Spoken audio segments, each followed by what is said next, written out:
Ganito ang buhay OFW. Wala kang ibang aasahan kundi sarili mo. So yan, yung sabon. At katatapos lang natin kumain at maligo. So ang sunod na activity natin ay maglaba. Laba natin yung mga uniform natin. Medyo marami na, pang isang linggo. So samahan nyo ako para maya maya relax na lang. Ito yung next na activity ko ngayong araw na to, September 15, 2024. Pampatanggal ng homesick. At saka maglinis na rin dito sa sa loob ng kwarto namin. Yan, kalat eh. Yan lang kami. So, go. Isasalang ko muna to sa washing machine. Tapos maglilinis tayo dito sa kwarto. Here we go. So yan, yung sabon. Ilagay natin yung damit. Puti muna. At balikan natin maya maya. Ayun.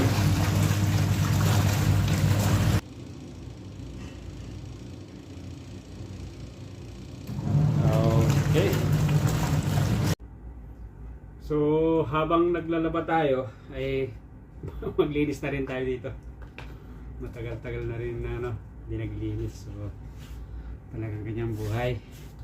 Pagpatanggal homesick, gawa tayo ng activity sa ating buhay.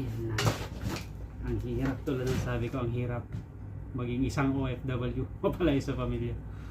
At dito kasama ko kasi nasa Qatar, double deck kasi ito, nasa taas ako kasi may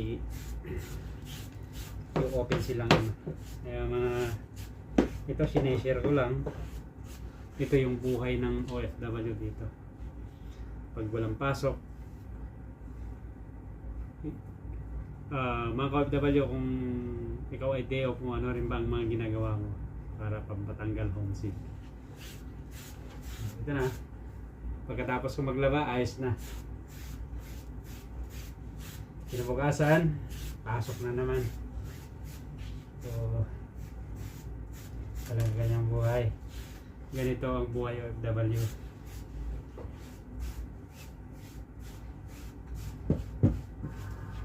Wala kang ibang aasahan kundi sarili mo.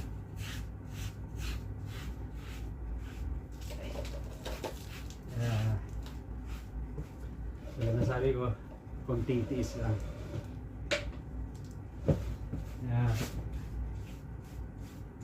Kaya ito ang ginagawa ko pag day off, maghanap ka ng gagawin para patanggal homesick. Kasi talagang ganyan ang buhay. Buhay abroad, akala nila maganda. Oo, maganda minsan. Masarap, kaso malungkot na masaya.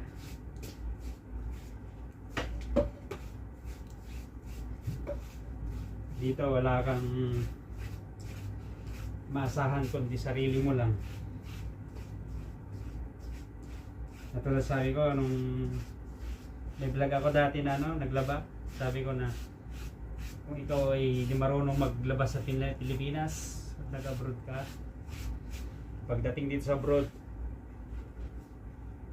matututo ka.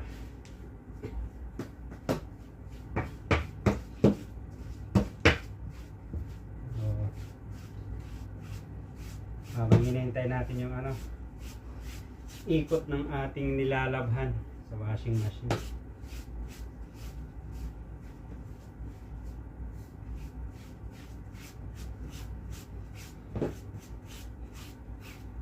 Talagang ganyan.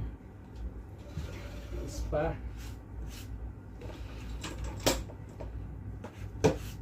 Buhay OFW.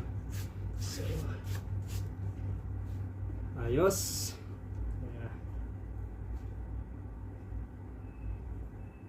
Mga kapwa ko OFW, ginagawa rin mo ba to tuwing day off mo? O nandun ka sa galaan? So, Tingnan natin yung nilaban natin. Ngayon, tapos linisin din natin sa taas. Punas-punas lang konti. Ano, magbabalaw na tayo para matapos na.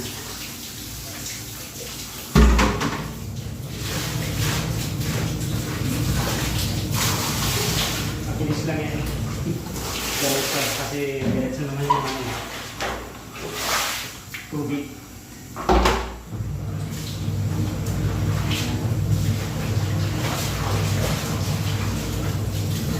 Talagang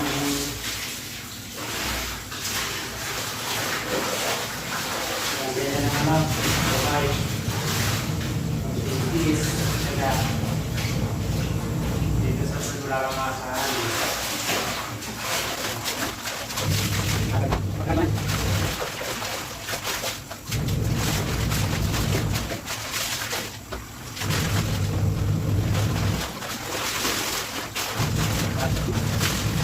Sabon niya.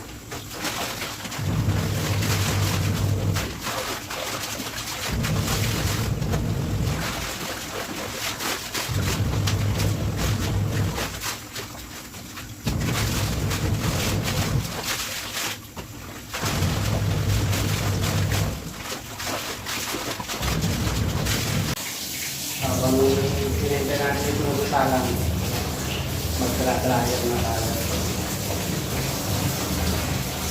Para matapos na. Hindi na lang daw.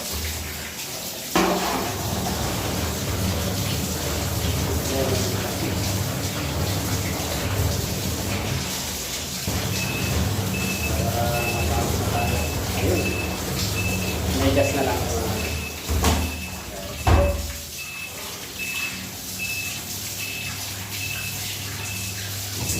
Parang ngayong hapon, so yun na yan. Pantay natin may nanguwarot na yan kasi may init sa labas. Ayos na, na-dry na yung mga kape. Ihakagin na natin.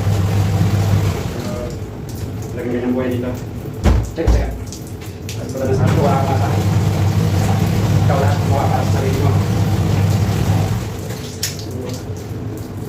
Sipin mo yan. OFW. Mahirap, masarap. Nagiging tayo kanina ng Burger King. Diba? Mayroon tayong puntahan. Kailangan natin sa ibang store. Tapos tuloy tayo, alas 9 na. Alas 9.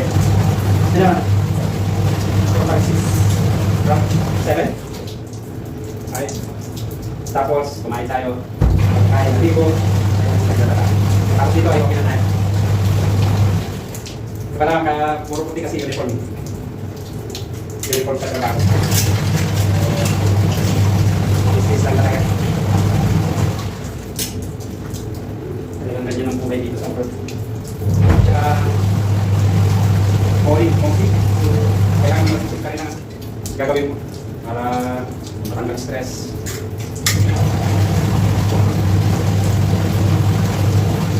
At homesick na rin. So, malapit tayo matapos. Kasi ito, naman ko na yung pangalawa. May gas. Hindi ako iniiwan. Kasi talaga, kunting-kunti na.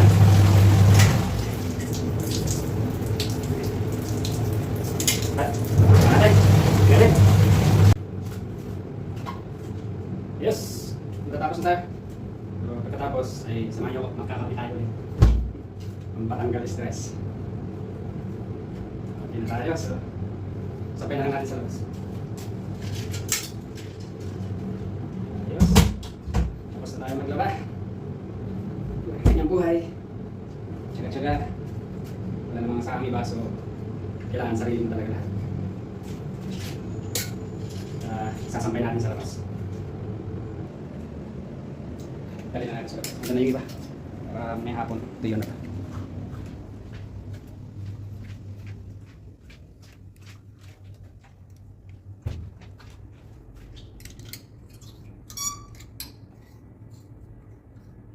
So, ito na.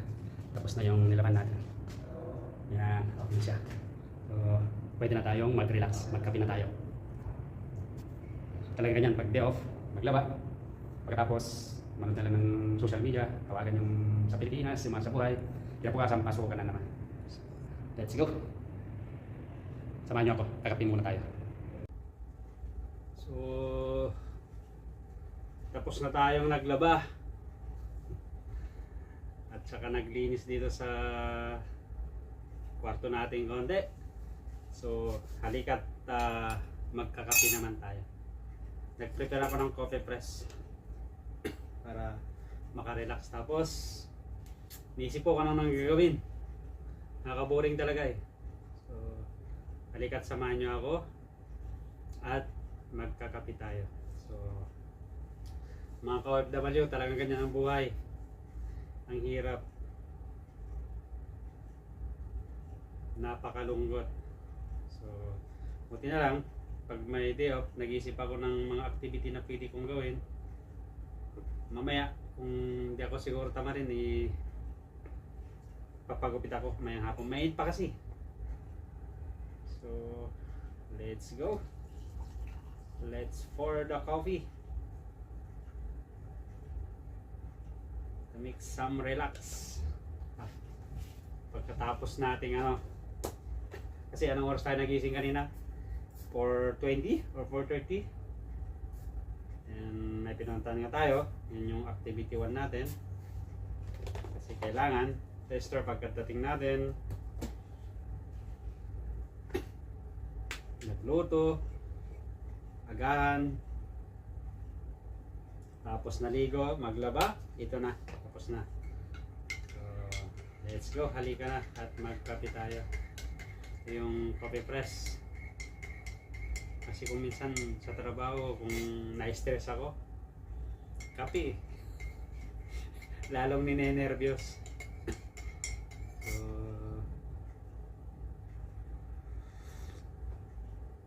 doon ko na natapusin tong activity 3 na ginawa ko itong araw na to. September 15, 2024. Mga kapwa ko OFW, mga kababayan ko sa Pilipinas, kumusta kayo lahat at sana nasa mabuti kayong kalagayan. So, ako pala ulit si Ronnie, isang OFW dito sa bansang Kuwait. Please support my channel, like, share, and subscribe. Maraming salamat. At kita-kits sa mga susunod kong videos. Pa-comment naman below yung mga katulad kong ganito pag day off, maglalaba, o kaya yung iba naman siguro namamasyal, nagsha-shopping. Kaso wala kasi natirang pera. Yun ang katotohanan, kaya di makalabas-labas. So tatapusin ko na to. Maraming salamat sa pagsama. See you again to my next videos. Have a nice and great day to all of you.